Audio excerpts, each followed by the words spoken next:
Hi there, my name is Letitia Pfinder and welcome to my channel for another episode of Follow Along Friday.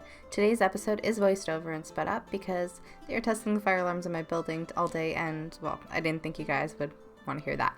So I saved you there. Anyway, today we're making a pencil crayon colored thank you card just to introduce the use of pencil crayons, so we aren't doing anything too extensive for this one. To start, I created a top folding card from some white cardstock measuring at 5 by 5.5 inches. I also have some white scrap cardstock that I'm using to stamp my two images with Memento Tuxedo Black ink. So I'm just going in with one of the birds from Tim Holtz Bird Crazy stamp collection. And then I also have this OMG Teeny Boppers set by Clear Impressions. It was just one of those free ones in a stamping magazine.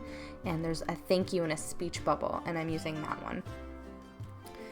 So I started off by using my acrylic block, and then I realized that last time I stamped this thank you, it didn't stamp very well. So I went in with my stamping tool and decided to use that just so I could re-stamp it and re-ink it up just to get a good impression.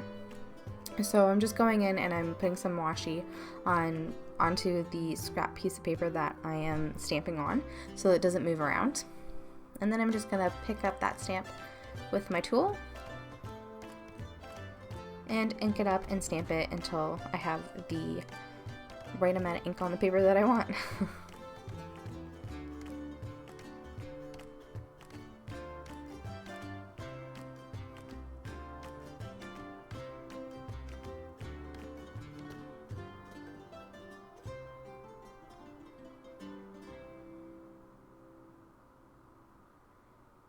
Alright, so now it's time to get out those pencil crayons. I'm just using some Prismacolor Premier pencil crayons. They are the very thin ones. They're artist quality, hard thin lead pencils. And I have a 24 count of them. And I picked these ones to use for the first time, just to be, well, for you guys, because I know you can get Prismacolor like anywhere, and they're a good brand, so that's what we're working with today.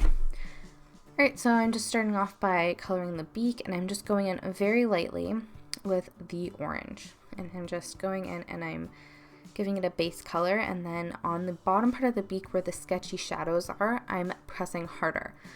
So you'll see that, and when you press harder, you obviously get a darker, more saturated color. So I'm just going in with my lightest purple because we're going to do a bit of a gradient on him. And I'm using Parma Violet as the first base color, and I'm just going along the bottom half of his body and around his face, and very, very lightly.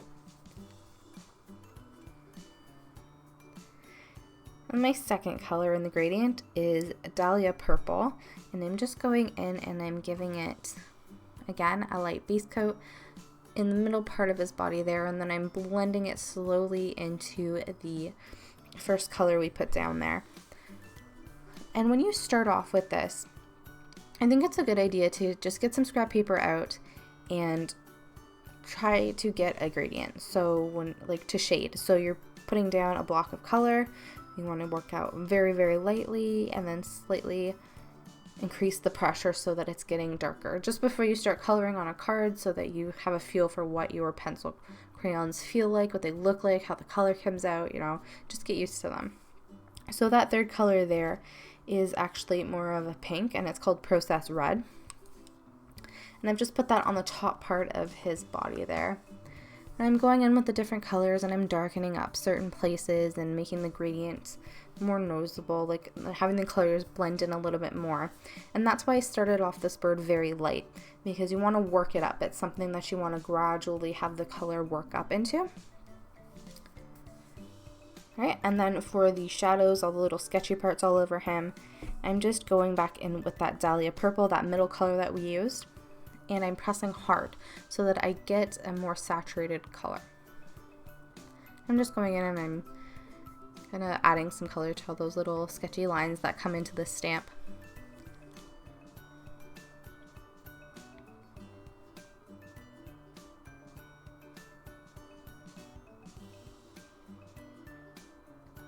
And I decided I wanted to darken up the parts of his face that would have a little bit of a shadow. So I went in with the color that we used on his face, which was that lightest first purple, which is Parma Violet in this collection. And then just pressing ever so slightly harder so that I get just a little bit more color, and I'm working it up a bit under his, you know, like where his, birds don't really have chins, do they? But where his like chin would be starting into his neck, the bottom of his head there. And you just play with it until you get a good feel through the whole thing. And for his wings, where those little designs are, I went in with the processed red and just gave it a good coloring. And then I went around and basically did the same thing I did to his body, using the lightest purple all around, and then going in with the medium purple just to add in some shadows. Now I decided to also color in the thank you, so all I'm doing is going in with another gradient. So for the first two letters there, I'm going with the processed red, and those are just straight processed red, that's all they are. And then for, sorry, I've got a tickle in my throat. For the next one, I'm going in with our medium color, which was the Dahlia Purple. And then the last two letters are the lightest purple, which was the Parma Violet.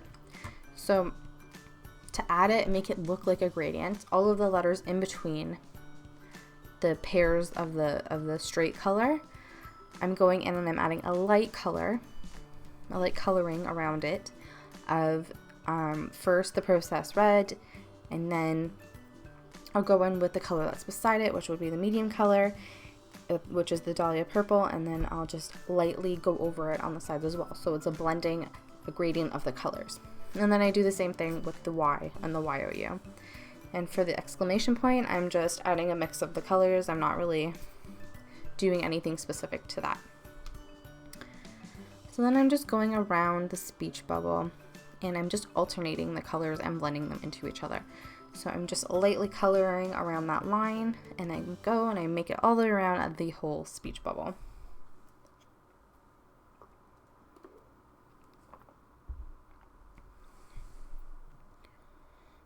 So like I said, this is, I mean, it's kind of hard to explain, but this is something that you really need to try to practice with first. You need to get the feel for getting used to making the shading and the gradients. It's just, it's not hard to do. It's just something that you need to get the feel of first. So I would take, you know, maybe 5-10 minutes and just get used to your pencil crayons. And you know what? All pencil crayons work, I mean, essentially the same way, but they'll all feel a little bit different. They'll have a different weight to them. They're not exactly the same as using a pencil, so it's a good idea to get used to them before you do anything final. These particular pencil crayons I find are actually very, very light. They're really light in your hand, so they actually took me a little bit to get used to myself. So it's just a little tip for you guys there. Alright, so now that's done, I'm just going to go in and I'm drawing a light line around my bird here. So I'm doing this because I'm going to leave a white border around him when I cut him out.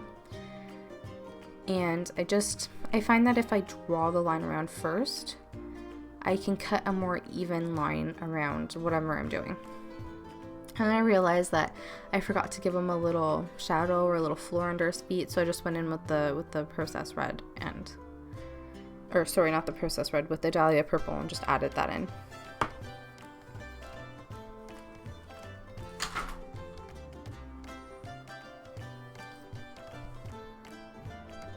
So I find if I just kind of blindly go in and start cutting, I have some parts that are way thicker than others and way thinner than others, even if I'm really trying to follow a certain thickness around whatever I'm cutting. So it's just another tip for you guys there if you have troubles like I do.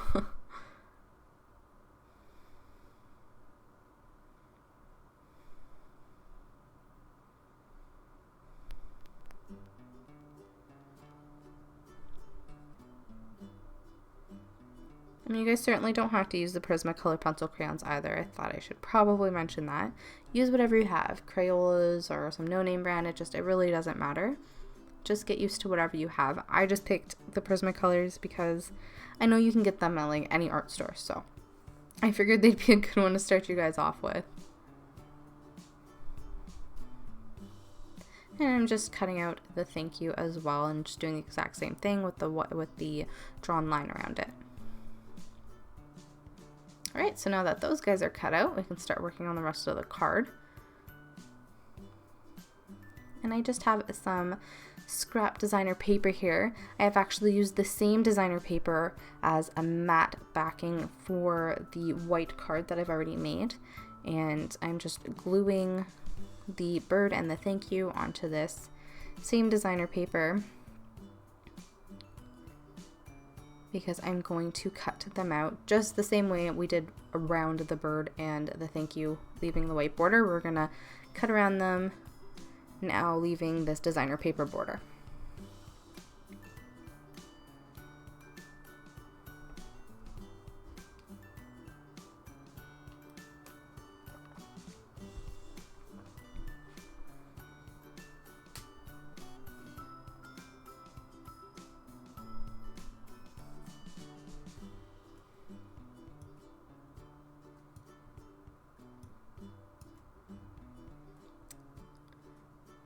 Alright, and while we're just waiting for me to cut this out, I thought I should mention that tomorrow I actually have a collaboration going on. It's an art collaboration with Val, and she's a wonderful digital artist, and we have some speed art for you guys tomorrow. So if you guys want to come check out my channel at 12 p.m. Eastern time, that goes live, and I'm really excited about it. I haven't seen her video, so I can't wait to see what she did with it. So just to let you guys know, you should check back tomorrow because there's going to be something awesome for you guys.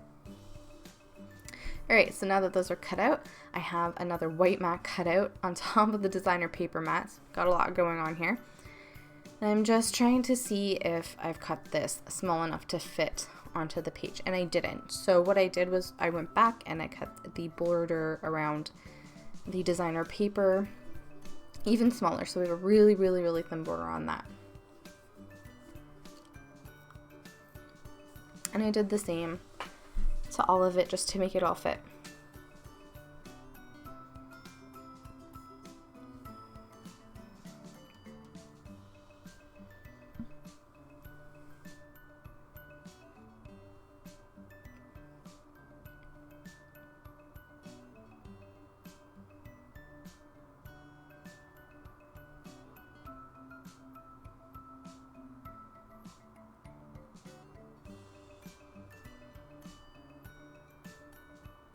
And I love to make thank you cards around this time of year, or to show them to you guys anyways, because you know everybody's got holiday parties going on and whatnot, and people are giving lots of gifts and all of that. So I decided that this would be a good time to show you guys how to make some thank you cards. So we're going to be doing a couple of these in the next coming week or so you can see them. Alright, so all I've done is now glue these bordered colored stamped images onto the white cardstock with some craft glue. I picked the craft glue because I wanted it to be really sturdy, since the card is getting not heavy but heavier with all these backings and whatnot on the images. So now I decided that I didn't actually want a white background, so I went in with the apple green pencil crayon, and I'm just very, very, very lightly coloring in the entire background. I am still leaving the white borders around the stamps though.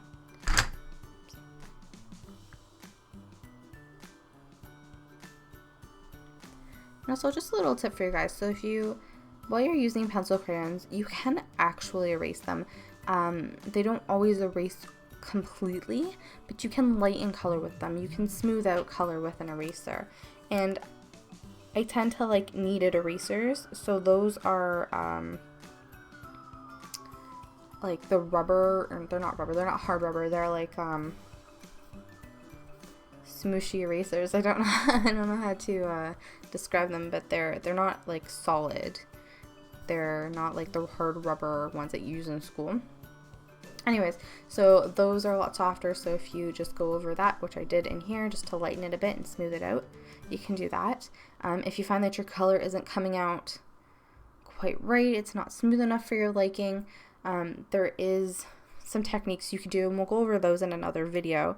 A lot of people will go over a specific color with a lighter color, and that smooths it out. You can use things like colorless blenders, kind of like the markers, like a marker colorless blender, but there's a pencil crayon one, and I'll talk about that all in another video. But I just wanted to introduce you guys to the idea of using cheaper supplies or using other supplies on your cards, and pencil crayons were requested, so here we go. Here we have it. So I'll keep up with some pencil crayon stuff in the future, and if you guys want to see anything else, let me know, because I love to kind of help you guys out and try things out for you, and yeah, share some information, because I know some stuff sometimes. Alright, so all I've done now is just stick the entire card together with some double-sided adhesive, and it's done. There's the card. So if you like this video, go ahead and give it a thumbs up. If you'd like to see more from me, you can go ahead and click that subscribe button down below, and you'll be notified whenever I post a new video. Until next time, my crafty friends.